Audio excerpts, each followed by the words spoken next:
चले आगे बढ़े ना। आज आपके एग्जाम के लिए ईवीआई चैप्टर पर चर्चा होने जा रहा है, नहीं इसलिए यथासंभव सो जाइए।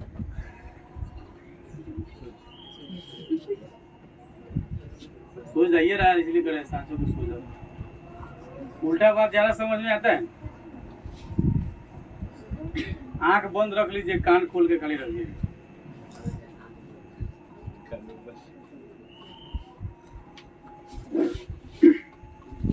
आज हम लोगों का चर्चा होगा भारत में राष्ट्रवाद, ठीक ना। चर्चा का विषय है भारत में राष्ट्रवाद, ठीक है। हिस्ट्री के तहत हम लोग चर्चा कर रहे हैं। कभी पढ़ेंगे हिस्ट्री, इतिहास, समझे, जिसमें घटित घटना का चर्चा किया जाता है ना, उसी को इतिहास कहते हैं। हम लोग अपनी भाषा में कहते हैं ना, इति माने इतिहास माने कहानी। जिसमें बीती हुई कहानी की चर्चा हो उसी को इतिहास कहते हैं। यानी कि घटित घटना का जिसमें वर्णन हो, मतलब बीत गए जो समय उसी में ना घटना घटा है, तो घटित घटना का जिसमें वर्णन हो ना, उसी को इतिहास कहते हैं। ये आप लोग याद रखिएगा। अब टॉपिक है भारत में राष्ट्रवाद, ठीक ना। टॉपिक क्या है? भारत में राष्ट्रवाद। एकदम युवा की तरह रहिए। इतिहास पढ़ने वाला आदमी सब युवा होता है। ऐसे कहने के लिए तो कुंवर सिंह जो है ना, बुढ़ारी अवस्था में जो है अंग्रेज से लड़ाई कर लिया। भारत के खून जोशीला ज्यादा होता है, समझे कि नहीं। झांसी की रानी के चैप्टर आप लोग पढ़िए, खूब लड़ी मर्दानी हो तो झांसी वाली रानी। भारत का खून हमेशा उबलता हुआ रहता है। ये कैसा लोग एक क्लासे में सो जाता है, क्या कहा जाए।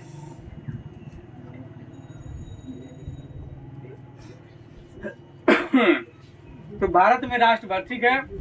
राष्ट्रवाद का शाब्दिक अर्थ होता है राष्ट्रीय चेतना का उदय होना।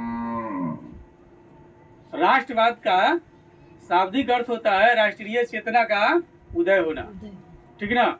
राष्ट्रीय चेतना यानी कि राष्ट्र के प्रति आपके अंदर चेतना होती है, राष्ट्र के प्रति आप समर्पित है पूर्ण रूप से, ठीक है। यानी कि ऐसी राष्ट्रीय चेतना का उदय जिसमें राजनीतिक, आर्थिक, सामाजिक एवं सांस्कृतिक एकीकरण का आभास हो, ठीक ना।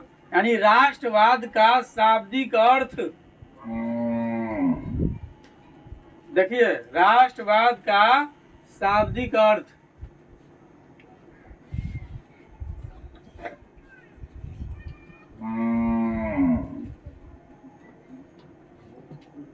राष्ट्रवाद का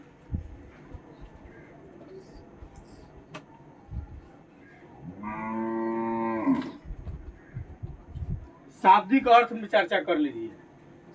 यानी कि राष्ट्रवाद का शाब्दिक अर्थ क्या होता है? तो राष्ट्रीय चेतना का उदय। क्या होता है? राष्ट्रीय चेतना का उदय।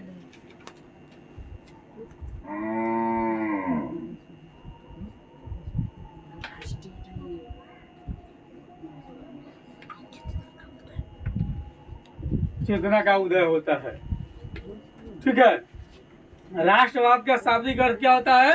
राष्ट्रीय चेतना का उदय। यानी कि आप पूर्ण रूप से राष्ट्र के प्रति समर्पित है। आप पूर्ण रूप से राष्ट्र के प्रति समर्पित है, ठीक है। ऐसी राष्ट्रीय चेतना, यानी चेतना क्या है? राष्ट्रीय चेतना का उदय होना, तो आखिर चेतना क्या है? चेतना क्या है? अब चेतना पर हम लोग चर्चा करते हैं।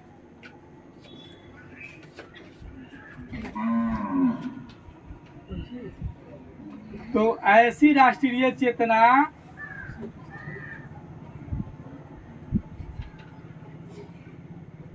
ऐसी राष्ट्रीय चेतना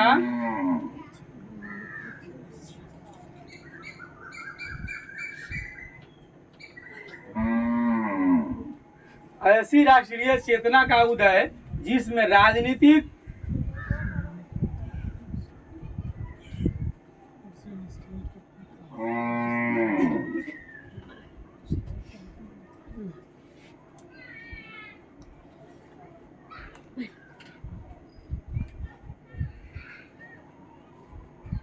आर्थिक, राजनीतिक, आर्थिक, सामाजिक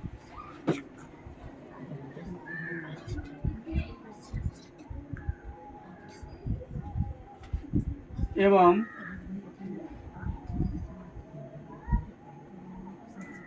सांस्कृतिक एकीकरण का आभास हो।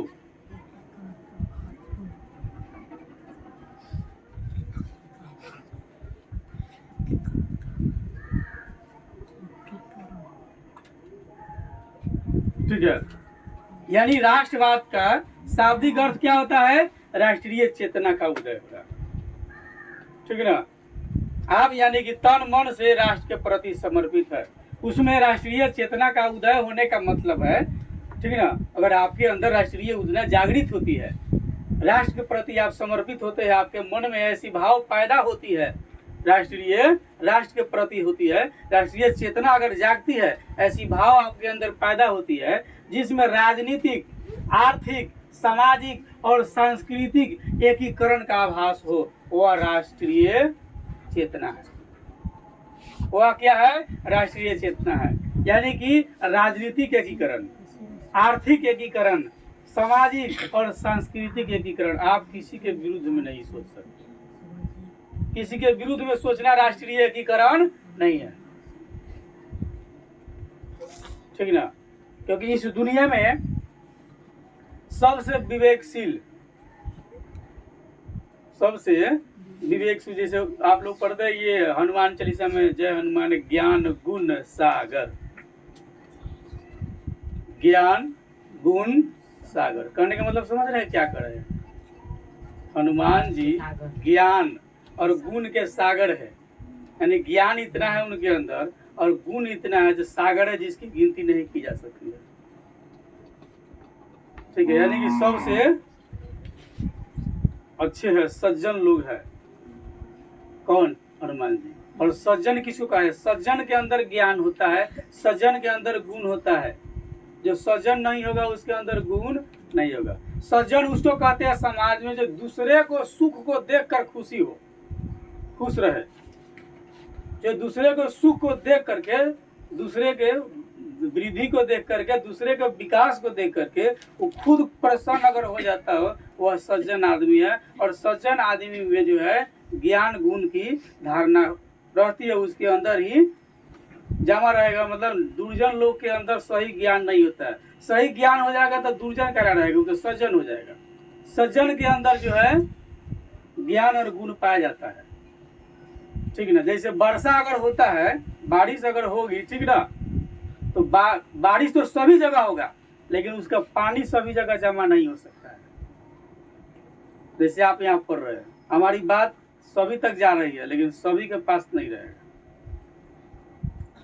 इन्हें करे आप खराब है, ठीक है ना, लेकिन सभी के पास नहीं रहेगा। उसी तरह ज्ञान की जो बातें होगी वो केवल सज्जन के पास रहता है। गुण किसके पास रहेगा? केवल सज्जन के पास। दुर्जन के पास वो जा ही नहीं सकता है। जिस तरह जब वर्षा होती है तो सभी जगह समान होती है, लेकिन उसका पानी कहाँ रुकेगा? पोखरा में, तालाब में, नदी से होते हुए हिंद महासागर में चला, मतलब कि सागर में चला जाएगा। सभी जगह नहीं ना रुकेगा। इसलिए ज्ञान और गुण सभी को नहीं प्राप्त होता है। और सज्जन आदमी वही है जो दूसरे के खुशी को देख करके, दूसरे के विकास को देख करके, दूसरे को वृद्धि को देख करके जो खुद खुश होता है वही सज्जन है। दूसरे के उन्नति को देखकर जो दुखी होता है वो दुर्जन है। तब आपके हनुमान जी को कहा जाता है जय हनुमान ज्ञान गुण सागर।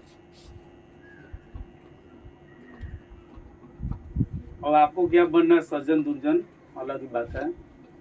जब तक दुनिया रहेगी तब तक अच्छे बुरे लोग रहेंगे, ये समाप्त होने का चीज नहीं है। तो हम लोग की चर्चा थी ऐसी राष्ट्रीय चेतना का उदय, ऐसी राष्ट्रीय चेतना जागृत हो, पैदा हो लोगों के अंदर, ठीक ना, करा है ऐसी राष्ट्रीय चेतना का उदय, यानी कि ऐसी राष्ट्रीय चेतना जागे। एक आपके चेतना मतलब विचार, सबका विचार अलग होता है, सबका विचार अलग होता है। तो तो ऐसी राष्ट्रीय मतलब ऐसे विचार लोगों के अंदर पैदा हो जिसमें लोग जो है जिसके अंदर जो विचार जो पैदा होती है वह विचार राजनीतिक एकीकरण की बात करता हो, आर्थिक रूप से एकीकरण के, आर्थिक रूप से सबको लाभ मिले, कोई जो है इससे वंचित नहीं रहे। तो राजनीतिक एकीकरण, आर्थिक एकीकरण, सामाजिक एकीकरण, समाज में सभी को लेकर साथ चलने वाला हो, और सांस्कृतिक एकीकरण जिसके अंदर यह आभास हो, फीलिंग हो, वही सच्चा राष्ट्रवादी है। सच्चा राष्ट्रवादी कौन है? जिसके अंदर मन में यह विचार पैदा होती है, ठीक है, कि राजनीति को भी एक साथ लेके चलना है, आर्थिक में भी सबको साथ लेकर के चलना है, सामाजिक में भी सबके साथ लेना है, सांस्कृतिक में भी सबको साथ लेकर के चलना है, सबका साथ सबका विकास ना, वह सज्जन व्यक्ति का डिफिनेशन है। क्या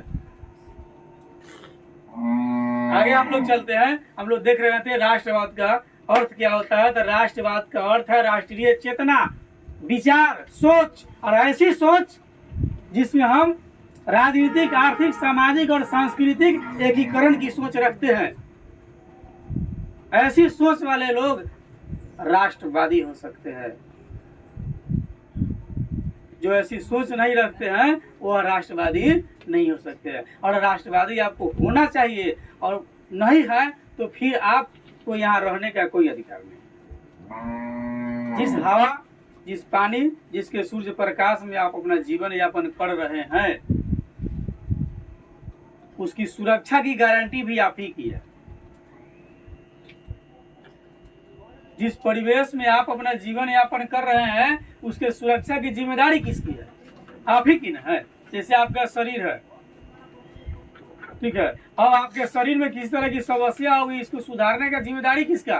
आपका नहीं। अब आपको पढ़ना नींद आ जाता है तो कौन सुधारेगा? पड़ोसी आया, आप सुधारिएगा ना, ये आपकी जिम्मेदारी है, आप उसका करेक्शन कीजिए। आगे हम लोग चलते हैं कि 19वीं शताब्दी के पूर्वार्ध तक, 19वीं शताब्दी के पूर्वार्ध यानी कि 19वीं शताब्दी से पूर्व तक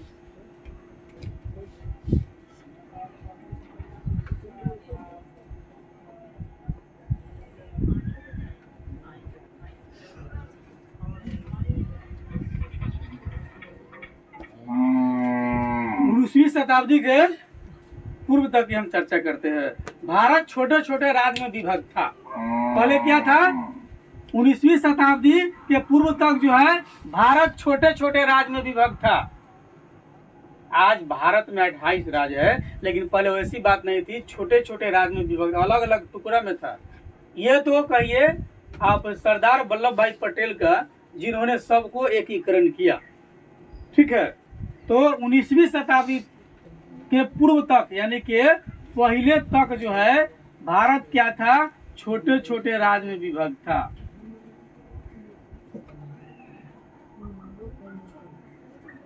छोटे छोटे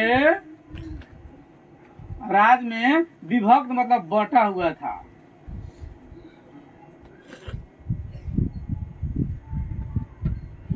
यानी अलगा अलगा था, ठीक ना।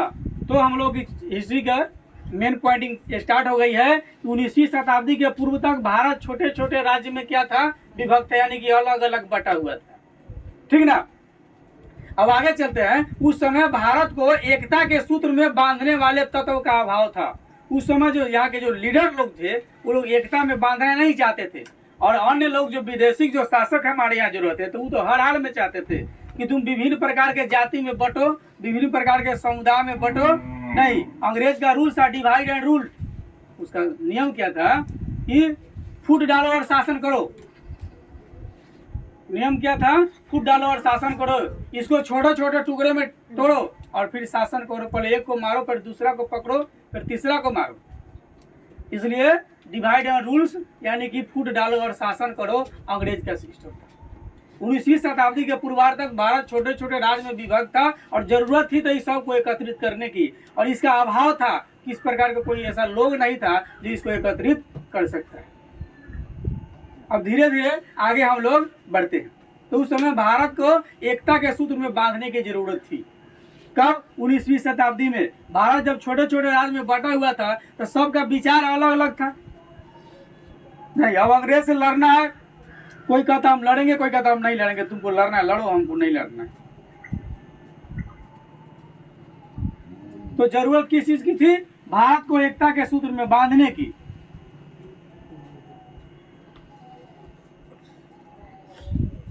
भारत को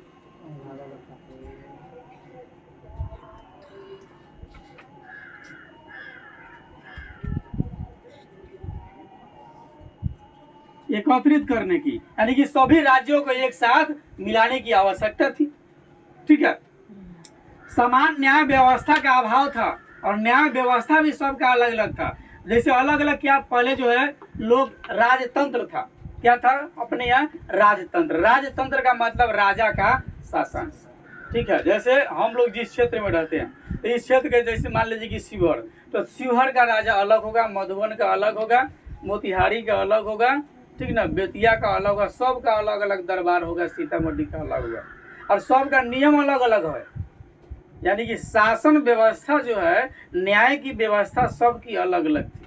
तो जरूरत थी कि नहीं, न्याय की व्यवस्था सबका एक हो और सभी लोग एक हो, एकजुट हो, सभी का मत एक हो, सभी का विचार एक हो, और सब जब हम सब मिल जाएंगे तब ना यहाँ से दूसरे लोग को भगाएंगे। क्या? और एक भाई ये घर में चोर को लिया कर बैठा रहा है, दूसरा भाई ये भगाने के चक्कर में लगा है, तो चोर भागेगा भाई?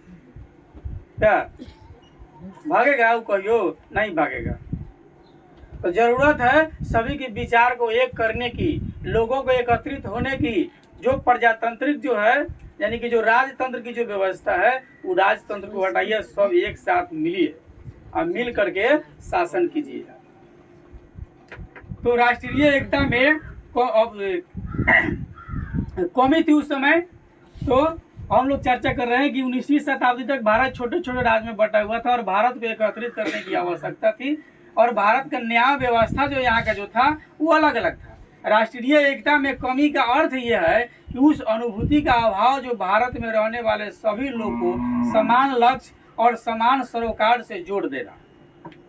सबका समान लक्ष्य हो, सब विकास की बात करें, आगे बढ़ने की बात करें। यदि कोई लुटेरा हमारे यहाँ आ गया है, ठीक ना, ऐसा नहीं कि भाई को लूट रहा है हमको नहीं लूटे, कोई बात नहीं, नहीं ना, भाई को भी मत लूटे।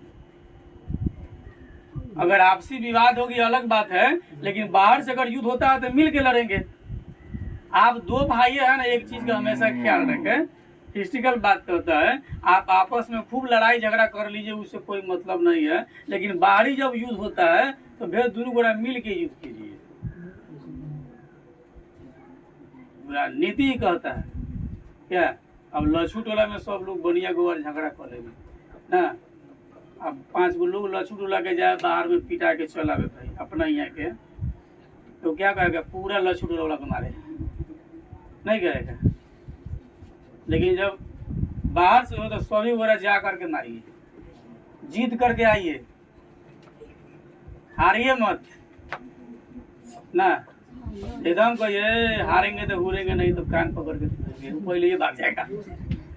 अगर दोनों स्थिति में ये जीतेगा, इसलिए चलो छोड़ो हटाओ। इसलिए बाहर से अगर युद्ध होती है तो हमको मिलजुल करके युद्ध करना चाहिए। 19वीं शताब्दी के उत्तरार्ध, अब पूर्वार्ध की बात कर रहे थे, उत्तरार्ध मतलब उसके आगे की बात चलते हैं। उत्तरार्ध में कई ऐसे तत्व उभरे जिससे ये कमी दूर होती गई और भारत एक संपूर्ण संगठित राष्ट्र का स्वरूप ग्रहण करने लगा। यही राष्ट्रवाद है। इसी राष्ट्रवाद की अभिव्यक्ति स्वतंत्रता संग्राम है। इसी के एकत्रित होने का ही परिणाम है कि भारत स्वतंत्र हो गया। यदि सभी छोटे छोटे जो राज्य बटे हुए थे 19वीं शताब्दी के उत्तरार्ध यानी कि कुछ बाद, कि क्या हो गया, धीरे धीरे धीरे लोगों के सहयोग से एकत्रित हो गए और यही एकत्रित होने का परिणाम है कि भारत क्या हो गया, स्वतंत्र हो गया। और एकत्रित होकर के दूसरों से लड़ना राष्ट्रवाद कहलाता है। हम अपने हैं, हम सभी का विचार एक होना चाहिए। भारत में हिंदू मुस्लिम सिख ईसाई कोई आपस में लड़ता झगड़ता अलग बात है, ठीक ना। लेकिन बाहर अगर चाइना से युद्ध होगा तो सब घर में जाके लाठी बंदूक लेकर के लड़ने के लिए क्या कि उसमें मुस्लिम कहेगा भाई हम न जबो, नहीं है तो तू भारतीय नहीं है। भारत और चाइना का ना युद्ध हो रहा है, तो जो भारतीय है वो सब भारत की तरफ से लड़ेगा। पहले भारतीय है, उसके बाद जात पात छोट बड़ नीच ऊंच है, लेकिन पहले तो भारतीय है। अभी भारत की शान की बात हो रही है ना, एकदम डिटेल लड़ेंगे। नहीं जरूरत पड़ा तो आधा चीन रख लिया, लेकिन तो संगठित रहेंगे तब न मिलजुल करके रहेंगे तो होगा, नहीं होगा। संगठन सबसे बड़ी ताकत होती है, और जो विखंडित हो जाता है, टूट जाता है, टुकड़ा टुकड़ा में बढ़ जाएगा, ठीक ना, उसको कोई ताकतवर नहीं है। बटा हुआ वो कोनो जो चाहेगा जो कर सकता है, और जो संगठित है उसको कोई नहीं कमजोर कर सकता है।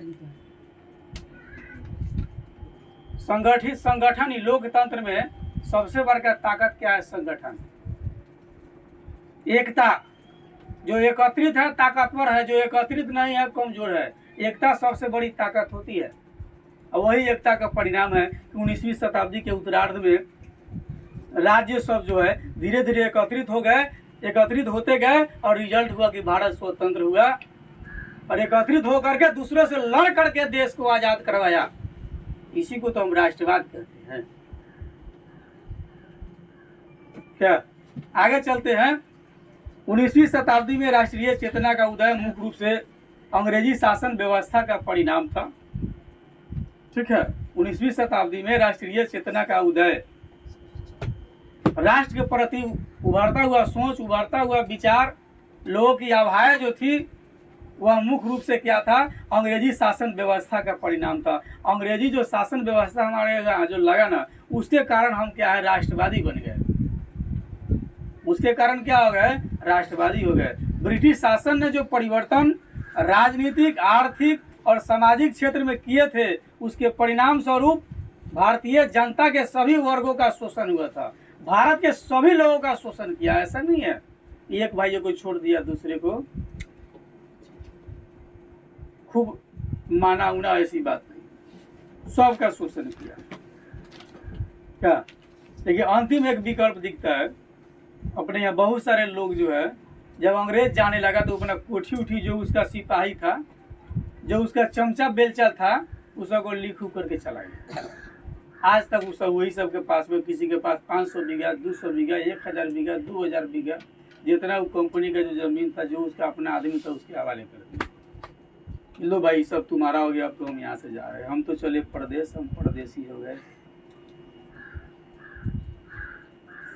और वो लोग अभी एकदम हीरो बन के चलता है। उसे पूछा जाए तुम्हारे डीएनए में डिस्टेंस है?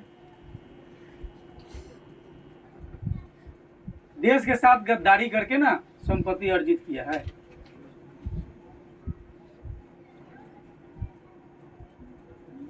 तो 19वीं शताब्दी में राष्ट्रीय चेतना का उदय मुख्य रूप से अंग्रेजी शासन की व्यवस्था की रिजल्ट थी, और ब्रिटिश शासन ने जो परिवर्तन राजनीतिक, आर्थिक और सामाजिक क्षेत्र में किए थे, उसके परिणाम स्वरूप भारतीय जनता के सभी वर्ग का शोषण हुआ था। ऐसा नहीं कि एक आदमी के नहीं हुआ, दूसरे का हो रहा, नहीं, सबका शोषण हुआ था। बड़े लोग, छोटे लोग, बड़े कास्ट, छोटे लोग, अमीर गरीब, सबका शोषण, जिससे जनता के बीच असंतोष की भावना ने एक व्यापक रूप ले लिया। लोग नाराज थे, और नाराज यहाँ तो चोर चोर मौसेरा भाई, ये कहावत है। जितने लोग पर जब शोषण होता था ना, ठीक ना, जैसे मान लीजिए राजन अंग्रेज आदमी है, पहला दिन 2 छप्पर कस के नीतीश को दिया ही, तीसरा दिन में इंद्रजीत को 2 छप्पर कस के दिया, चौथा दिन के बाद रविया को मारा 2 छप्पर कस के ना, 5वां दिन में नीतीश, रविया, इंद्रजीत सब एकत्रित हो जाएगा, मारेगा सब को, एक नीचे पर खींच के। सोई हो गया भारत के साथ। सब लोग पहले से क्या था? बटा हुआ था। अंग्रेज क्या किया? जो छोटे छोटे जो राज था न, तो पहले एक राजा को मारा पीटा, उसका संपत्ति हड़प लिया। उसके बाद में कुछ दिन के बाद उस राजा को भी मारा पीटा, संपत्ति हड़प लिया। उसके बाद में कुछ अन्य राजा को भी मारा पीटा, उसका संपत्ति हड़प लिया, उसको अपने अधीन में बना लिया। ठीक है, अब इस तरह से करते करते अब जितना लोग को जो चोटे जब लोग चोटे जब खाता है तो अकिल बढ़ता है। तो जितना लोग जो सताया हुआ जो लोग था, सब क्या हो गया? धीरे धीरे क्या होने लगा? एकत्रित होने लगा। वो बुझ गया, रे सब अलग अलग रहेंगे ना तो सब कोई छीन लेगा, किसी को नहीं छोड़ेगा। अब सब गोरा एकत्रित हो जाओ, ठीक है। और ऐसा लोग सोचा कब, जब भारत पूर्ण रूप से गुलाम हो गया तब, पहले नहीं सोच पाया, पहले नहीं सोच, अगर पहले सोचता था गुलामी नहीं होता, पहले सोचता तो गुलाम होने की संभावना ही नहीं थी। लेकिन चलो ठीक है, देर ही सही लेकिन तंदुरुस्त है। तो जो छोटे छोटे थे सभी मिल गए और मिल करके संगठित हो गए, और संगठित होकर के और राष्ट्रवाद की चेतना जगाने लगे, राष्ट्रवादी बात सोचने लगे, और सोचने लगे किसी तरह से हम लोगों को एकत्रित हो जाना है। लोग असंतोष थे अंग्रेज के शासन से, अंग्रेज का जो शासन व्यवस्था था उसे परेशान थे कौन, भारत के लोग, भारतीय सभी परेशान थे। दूसरी तरफ अंग्रेजों ने डाक और तार व्यवस्था, रेल छापाखाने, समरूप प्रशासनिक व्यवस्था आदि का विकास भी किया। ठीक है, अंग्रेज जो है हमारे यहाँ क्या किया, डाक की व्यवस्था कौन किया, अंग्रेज किया। ठीक है, तार व्यवस्था कौन किया, अंग्रेज किया। रेल की व्यवस्था कौन किया, अंग्रेज किया। छापाखाने कहाँ से हुआ, अंग्रेज के द्वारा सबसे पहले चीन में पेपर का निर्माण हुआ। समरूप प्रशासनिक व्यवस्था, प्रशासन की जो व्यवस्था है सभी जगह समान रहेगी, ऐसा किसने किया, अंग्रेज ने। यद्यपि इसका विकास एक सुचारू प्रशासन चलाने की दृष्टि से किया गया था, तथापि इन सभी ने राष्ट्रीय चेतना के उदय में महत्वपूर्ण भूमिका निभाई। और राष्ट्रवाद के उदय के कारण क्या थे, तो हम लोग झलक देख रहे थे कि भारत में राष्ट्रवाद क्या है। अब पहला हम लोग स्टेप कर रहे हैं,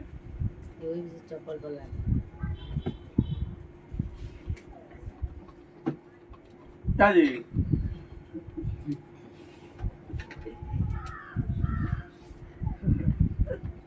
सही कहल जाए,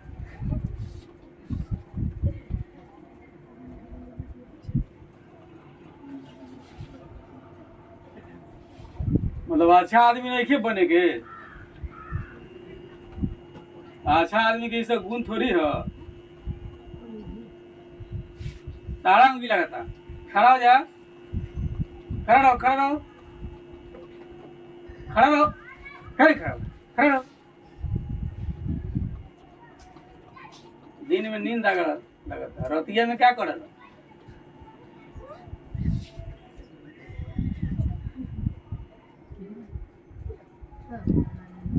नहीं, ठीक है, ठीक है। राष्ट्रवाद के उदय के कारण, भारत में राष्ट्रवाद का उदय विविध शक्ति और कारणों के संयोग का परिणाम था, जिसे निम्नलिखित वर्गों में बांटकर हम अध्ययन प्राप्त कर सकते हैं और देख करके समझ सकते हैं। पहला कारण था राजनीति कारण। भारत में राष्ट्रवाद के उदय के कारण पहला कारण क्या था, राजनीति कारण।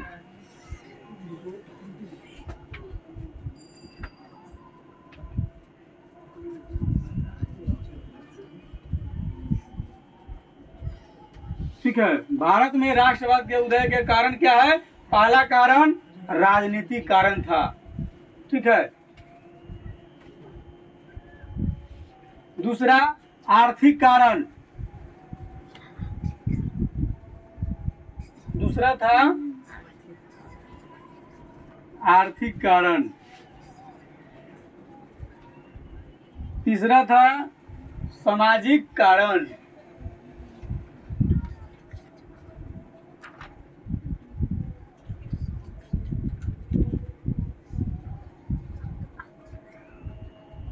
तीन गो था। ठीक है, भारत में राष्ट्रवाद के उदय के कारण कौन कौन, राजनीतिक कारण, आर्थिक कारण और सामाजिक कारण। और राजनीतिक कारण पर हम चर्चा करेंगे कि राजनीति के साथ क्या हुआ कि भारत के लोग राष्ट्रवादी हो गए। ठीक ना, राजनीति में क्या हुआ कि भारत के लोग क्या हो गए, राष्ट्रवादी हो गए, एकत्रित हो गए, संगठित हो गए। ठीक ना, ये सोचना पड़ेगा कि क्या हुआ कि एकत्रित हो गए। फिर बैठ गए, खड़ा रहो।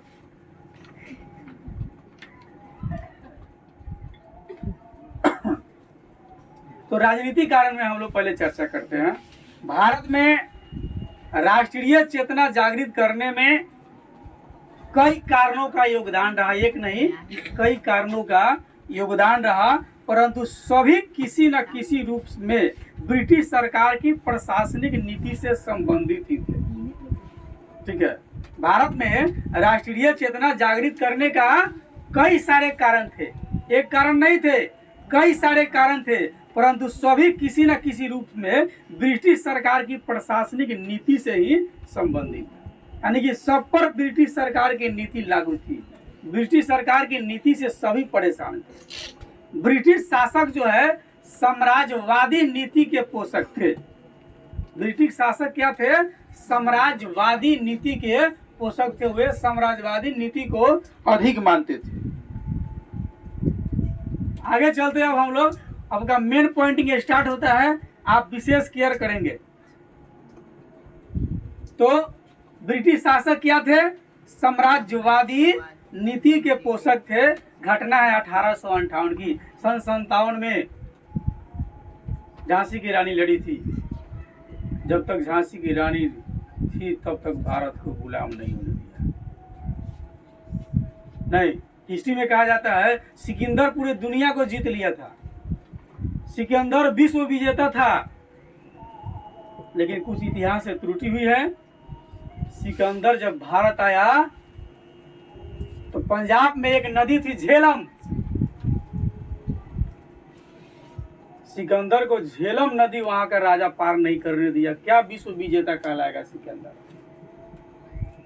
एक राजा झेलम नदी को नहीं झेलने, राजा जब सेना के लेकर के आ गया तो सिकंदर झेलम नदी को नहीं झेल पाया, नदी को इस पार नहीं होने दिया और उधर से ही लौट करके चला गया।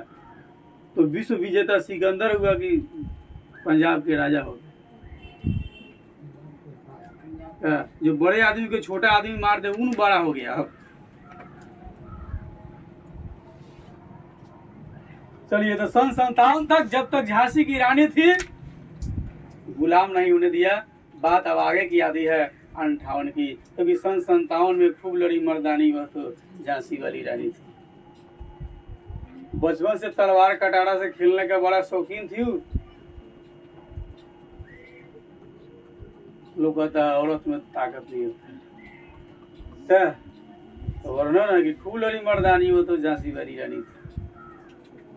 अंग्रेज का छक्का छुड़ा दिया था। आजकल की महिलाएं हैं हाथ बात के जगह रखता है, सुबह उठेगा।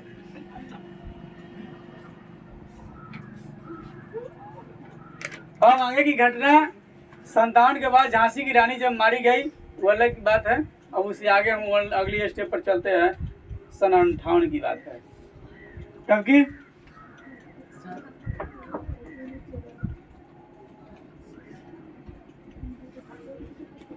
कब 58? 1857 का है, तो ये 1858 की बात है। 58 से लेकर के चलिए, झांसी की रानी को छोड़िए, मर गई, भगवान उनकी आत्मा को शांति दे जहाँ भी हो।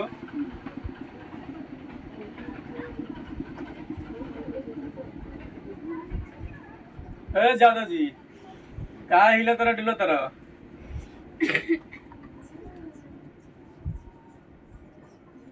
सारी बात आ रिकॉर्ड में होता है, सब चल जाए नेट को। देखिए 58 की बात है।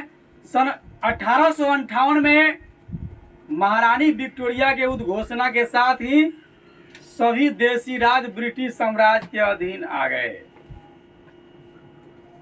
कब? 1858 में महारानी विक्टोरिया के उद्घोषणा के साथ ही सभी देशी राज, मतलब भारत के सभी राज ब्रिटिश साम्राज्य के अधीन में आ गए। यानी भारत गुलाम पूर्ण रूप से कब हो गया? ब्रिटिश शासन के अधीन कब हो गया? 1858 में। किसके उद्घोषणा पर? महारानी विक्टोरिया। याद रखिए, किसके? महारानी विक्टोरिया ने आदेश दिया था।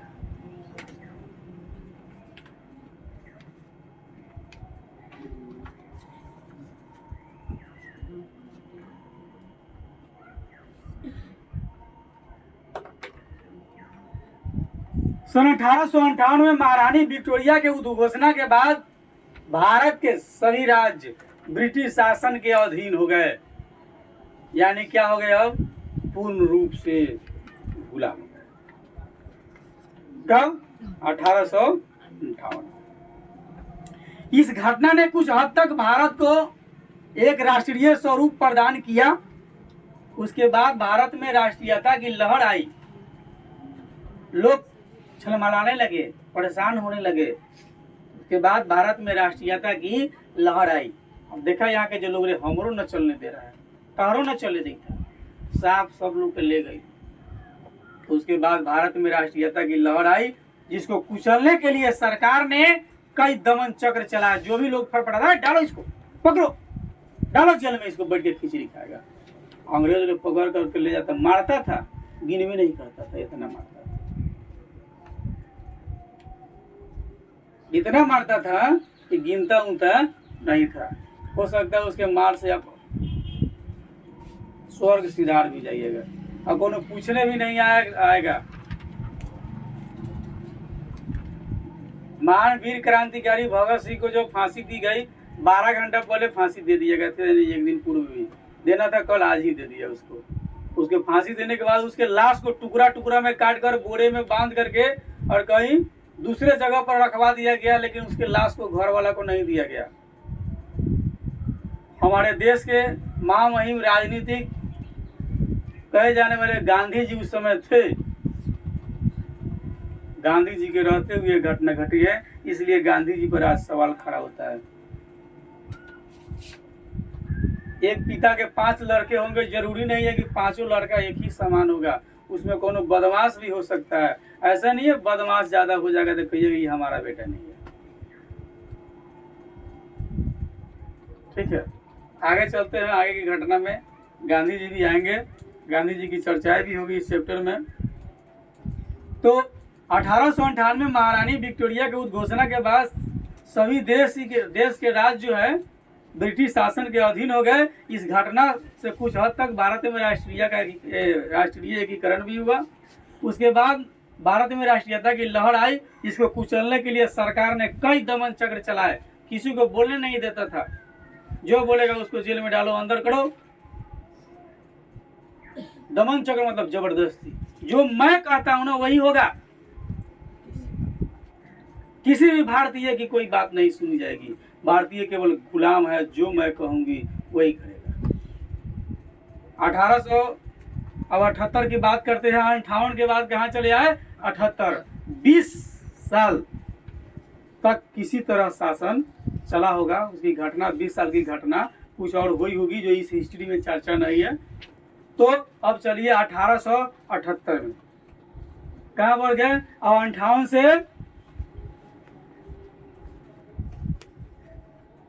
1878 में आ जाइए। 20 साल किसी तरह शासन हुआ। 1878 में तत्कालीन वायसराय लॉर्ड लिंटन, 1878 में वहां की वायसराय थी लॉर्ड लिंटन। यहाँ की वायसराय, ब्रिटिश वायसराय कौन थी? वायसराय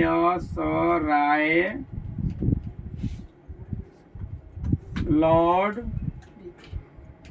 लिंटन, पता ना क्या क्या इसे का नाम,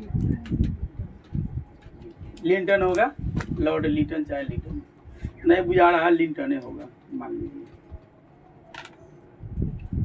1878 में तत्कालीन वायसराय लॉर्ड लिंटन ने वर्नाक्यूलर प्रेस एक्ट पारित कर, क्या पारित किया? वो वर्नाक्यूलर प्रेस एक्ट पारित कर प्रेस पर कठोर प्रतिबंध लगाया। जो भी चीज भारत में छपते थे अगर अंग्रेज के विरुद्ध में, उस पर वो क्या कर दिया?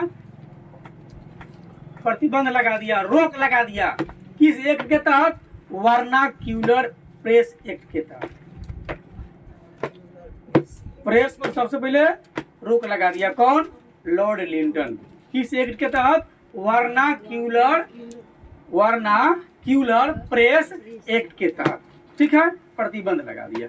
अब आगे चलिए। उसके बाद 1879 की बात चलिए, अगला साल चलिए, एक साल आगे बढ़िए।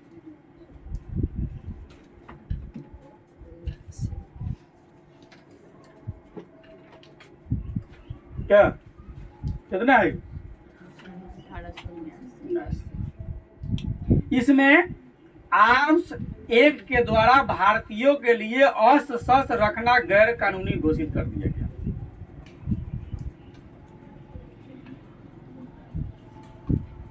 यानी वर्नाक्यूलर प्रेस एक्ट जब पारित किया तो प्रेस पर प्रतिबंध लगाया और साथ ही 1879 में आर्म्स एक्ट के द्वारा भारतीयों के लिए अस्त्र शस्त्र रखना गैर कानूनी घोषित कर दिया। अभी कोई भी भारतीय अस्त्र मतलब कि गोली बंदूक हथियार इत्यादि अगर रख करके अगर मिलता है तो उसको जेल में डालो, मारो, पीटो, उसको दंडित करो। यानी कि कोई भी लोग नहीं रख सकता है। जैसे अभी हम लोग हैं, अभी आप बंदूक नहीं ना रख सकते हैं, हथियार नहीं ना रख सकते हैं, नहीं रख सकते हैं। तो 1879 में आर्म्स एक्ट लगाया। क्या लगाया? आर्म्स एक्ट लगाया। इस बात को खूब बढ़िया से समझिएगा।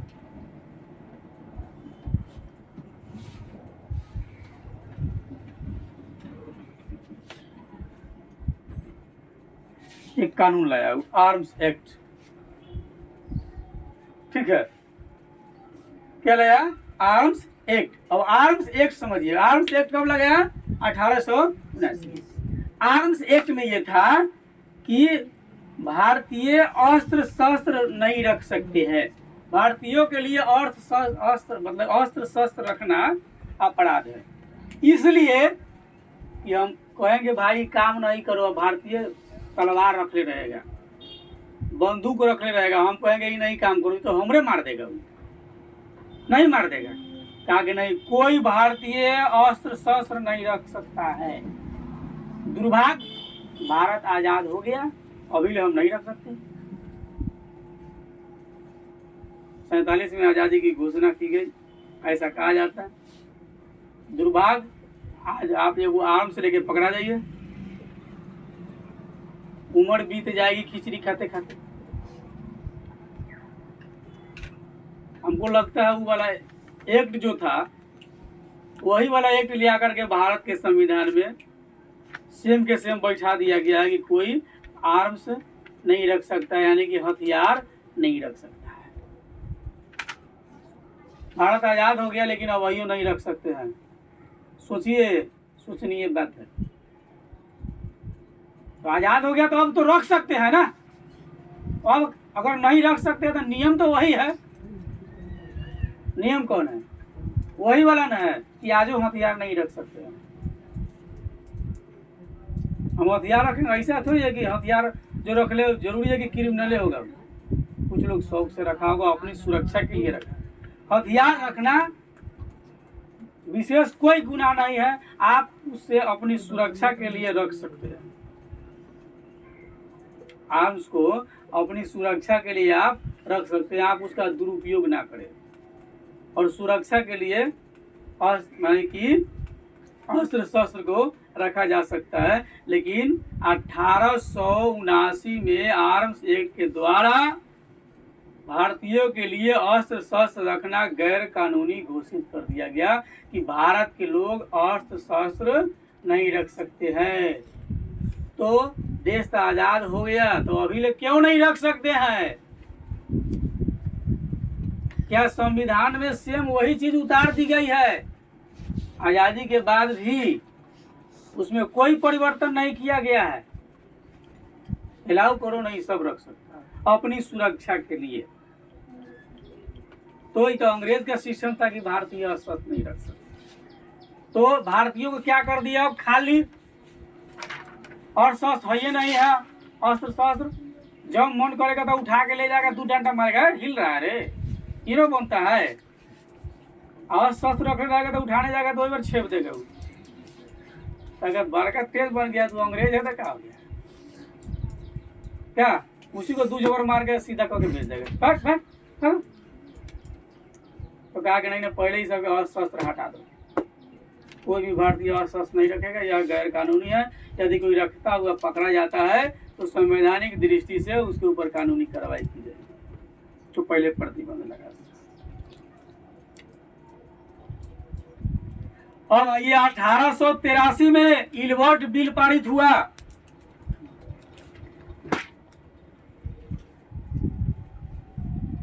सन 1883 में एक नया बिल आया, इलबर्ट।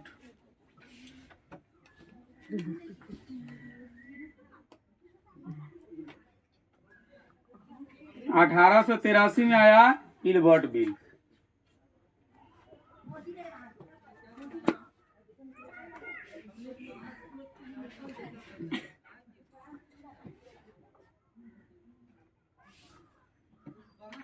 ठीक है, 1883 में इलबर्ट बिल पारित हो गया।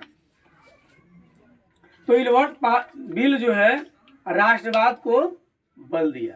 इसके बाद भी यानी कि पहले 1858 में महारानी विक्टोरिया आई और जैसे उद्घोषणा किया, उसके उद्घोषणा के क्रम में ही जो भी देश के राज्य थे सभी क्या थे, ब्रिटिश साम्राज्य के अधीन में हो गए।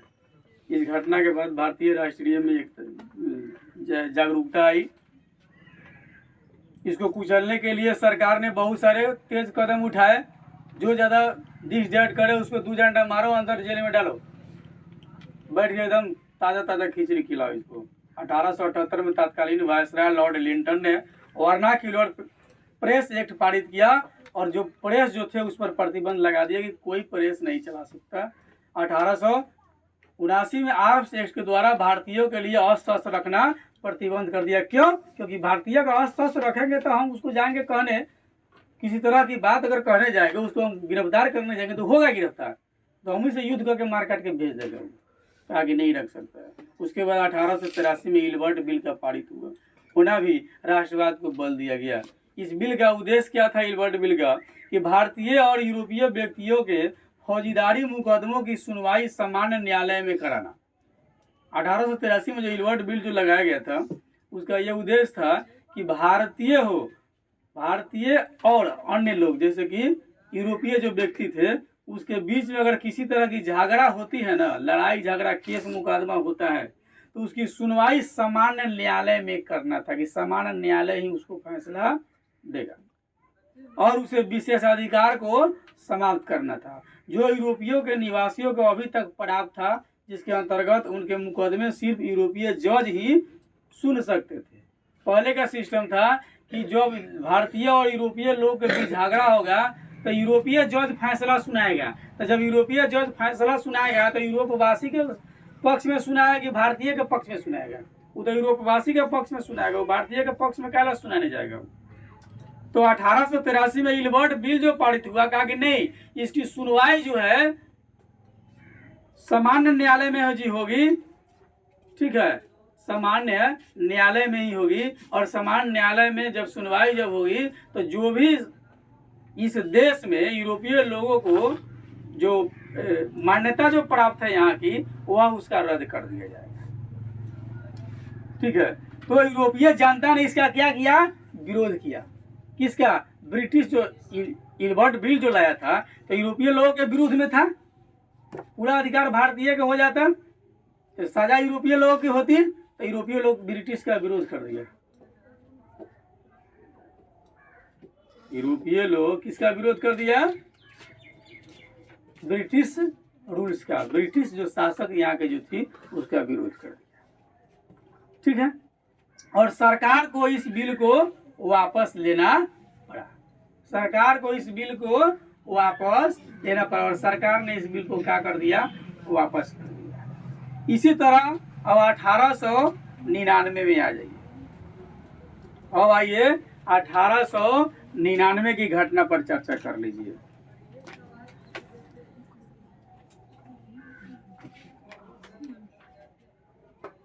आगे बढ़ते रहिए। 1899 में लॉर्ड कर्जन ने कोलकाता कॉरपोरेशन एक्ट पारित किया। लॉर्ड कर्जन ने कलकत्ता कॉरपोरेशन एक्ट पारित किया।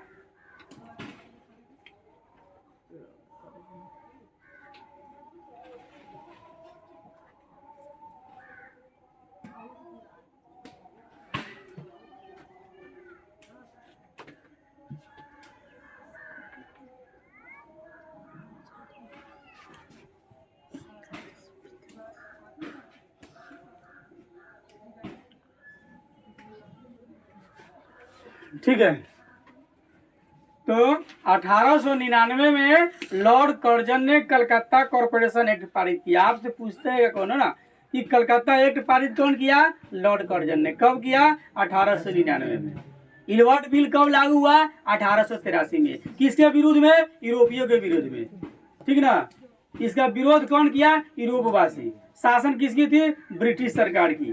ब्रिटिश सरकार ने इलवर्ट बिल को वापस ले लिया। क्यों ले लिया? क्योंकि इसमें ये रूल्स, इलवर्ट बिल में यह नियम लागू किया गया था कि इसकी सुनवाई जो है सामान्य न्यायालय में होगी और जो भी यूरोपवासियों को भारत में मान्यता प्राप्त है उसको हमेशा हमेशा के लिए रद्द कर दिया जाएगा।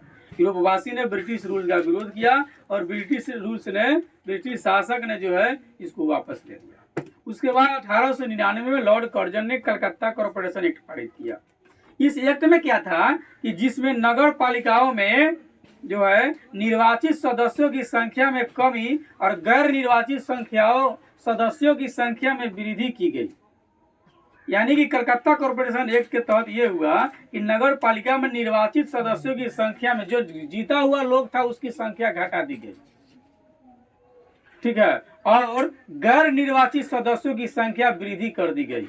जो न जीतल था उसकी संख्या बढ़ा दी गई, ठीक है। उसके बाद तो जब घटा बढ़ा दिया तो जीतल जो कैंडिडेट है न जीता है तो सरकार किसी तरह वहाँ उसकी गिर गई।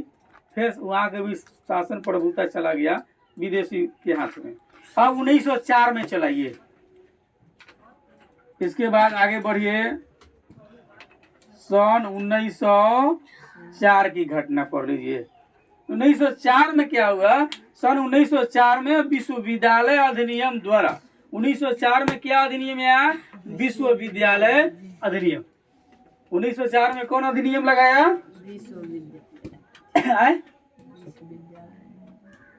विश्वविद्यालय अधिनियम। विश्वविद्यालय अधिनियम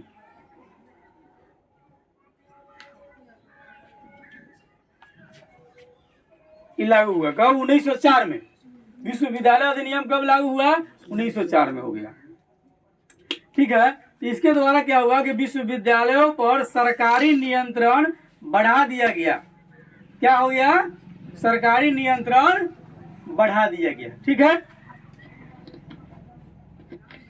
एक मिनट,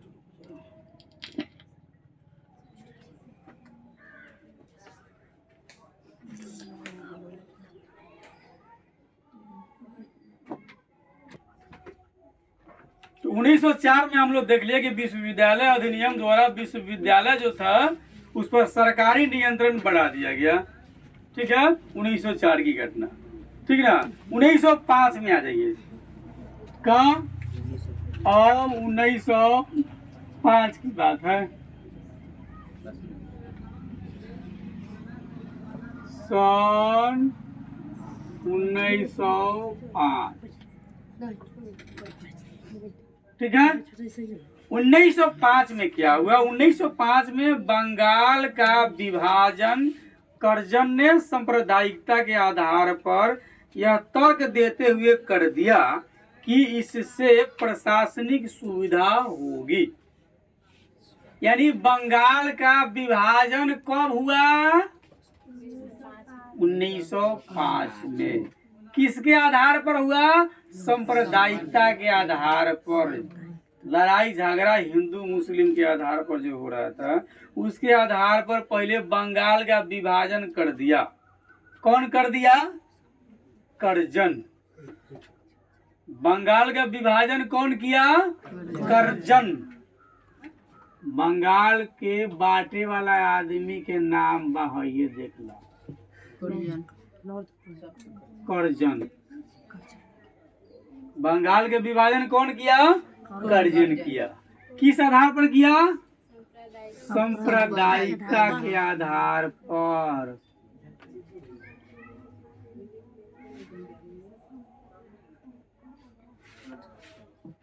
यानी दो समूहों के बीच लड़ाई झगड़ा के आधार पर कर दिया कि दोनों को अलग कर दिया जाए, बंगाल को अलग और भारत को अलग। एक अलग क्षेत्र बनाया जाए जिसको बंगाल नाम दिया गया और इधर भारत, कि दोनों को अलग कर दिया किस आधार पर? सांप्रदायिकता के आधार पर कि जब दोनों अलग हो जाएंगे तो शासन व्यवस्था ठीक ठाक रहेगी, दोनों के बीच में लड़ाई झगड़ा नहीं होगा।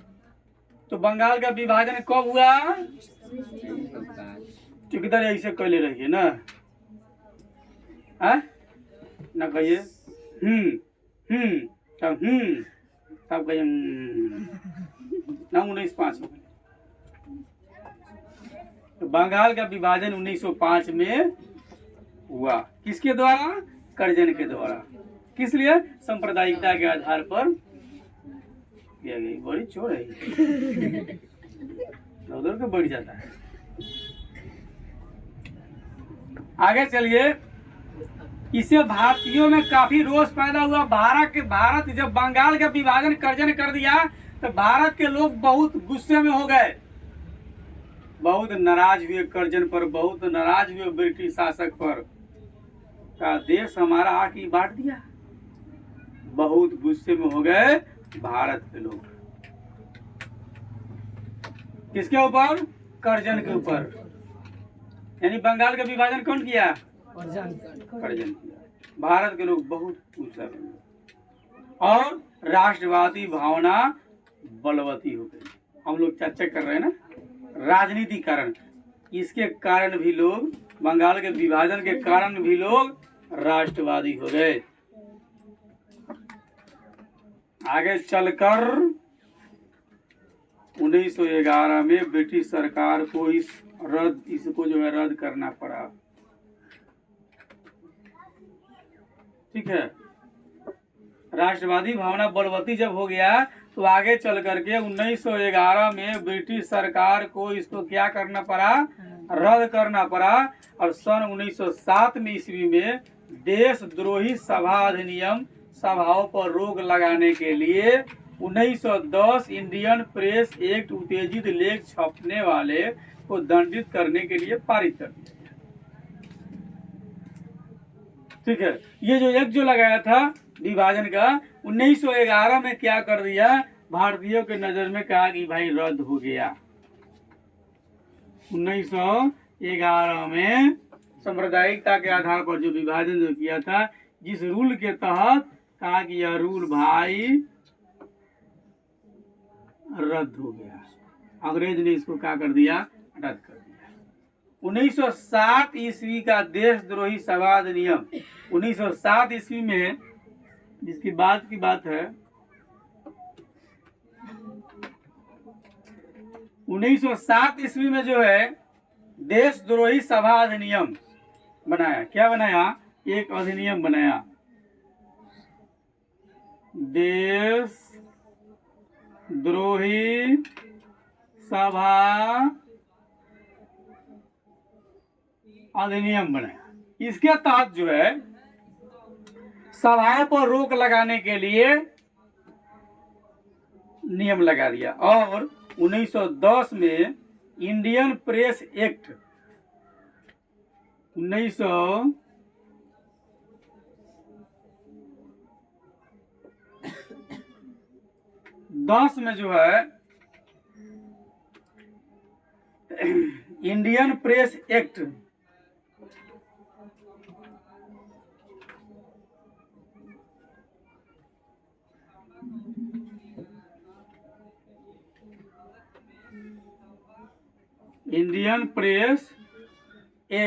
उत्तेजित लेख छापने वाले को दंडित करने के लिए एक नियम पारित कर दिया। ठीक ना। आगे चलिए। डलहौजी की संरचनात्मक योजना के अंतर्गत भारत में रेलवे, टेलीग्राफ लाइन एवं व्यवस्थित परिवहन व्यवस्था की शुरुआत हुई। किसके? डलहौजी के संरचनात्मक योजना के अंतर्गत।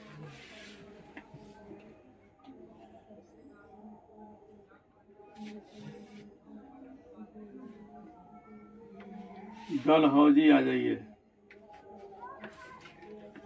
ठीक है। यानी डलहौजी की संरचनात्मक योजना के अंतर्गत भारत में रेलवे, टेलीग्राफ लाइन एवं व्यवस्थित परिवहन व्यवस्था की शुरुआत हुई। इन सबके द्वारा संपूर्ण भारत के क्षेत्र के बीच की दूरियां धीरे धीरे घटने लगी और स्थानीयता समाप्त हुई। एक केंद्र दूसरे केंद्र से जुड़ा, एक राज्य दूसरे राज्य से जुड़ा और राष्ट्रवाद के विकास में सहायक बना। यानी डलहौजी का कार्य भी राष्ट्रवाद के विकास में मददगार साबित हो गया। डलहौजी का कार्य भी राष्ट्रवाद के विकास में सहायक साबित हो गया। ठीक है। भारत में अंग्रेजी शिक्षा नीति ने राष्ट्रवाद के उदय में महत्वपूर्ण भूमिका निभाई। इससे प्रजातंत्र एवं आधुनिक प्रगति की जानकारी मिली। मानवतावाद, व्यक्तिवाद, यूरोपीय पुनर्जागरण, फ्रांस की राज्य क्रांति और अमेरिकी स्वतंत्रता संग्राम की जानकारी मिली कि अमेरिका में भी लड़ाई हुई और अमेरिका किस तरह से आज़ाद हुआ है। लॉर्ड मॉन्टेस्क्यू एवं रूसो के विचार से भारतीय प्रभावित हुए और वे अपने उत्तरदायित्व और नवीन कानून से अवगत होकर के अधिकार की बात करने लगे भारत के लोग। ये हम लोग पढ़ रहे थे राजनीतिक कारण। क्या पढ़ रहे थे? राजनीतिक कारण, जिसके कारण भारतीयों के अंदर जो है राष्ट्रवाद की भावना जागृत हुई। ठीक है। इस सभी को अब आप लोग देखिएगा, कल हम लोग चर्चा करेंगे। आज टाइम अल्प है। भारत में राष्ट्रवाद के आर्थिक कारण, फिर उससे आगे तक कोशिश करेंगे कहाँ तक जा सकते हैं। चलो बंद कर।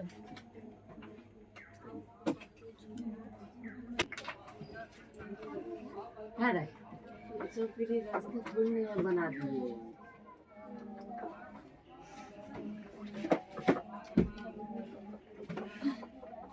ये